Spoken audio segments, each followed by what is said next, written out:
Hello મિત્રો, તો ચલો આજે આપણે જાણીએ કે ક્યારે એક વ્યક્તિને કમ્પલસરી ઇન્કમ ટેક્સ રિટર્ન ભરવું પડે.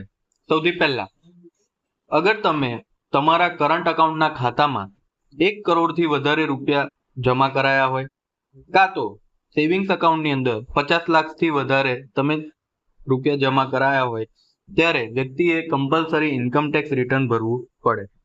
બીજું, અગર તમે 2 લાખથી વધારે ખર્ચો કર્યો હોય પોતાના માટે કાં તો બીજા કોઈના માટે ફોરેન ટ્રાવેલ એક્સપેન્ડિચર માટે, તો તમારે ઇન્કમ ટેક્સ રિટર્ન કમ્પલસરી ભરવું પડે.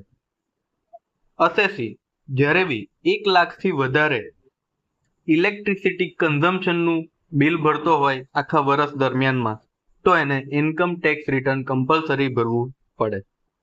ચોથું, જો તમે કોઈ બિઝનેસ કરતા હોય અને એની ગ્રોસ રિસિપ્ટ 60 લાખથી વધારે હોય, કાં તો તમારો પોતાનો પ્રોફેશન હોય તો એની રિસિપ્ટ 10 લાખથી વધારે હોય, તો તમારે કમ્પલસરી ઇન્કમ ટેક્સ રિટર્ન ભરવું પડે.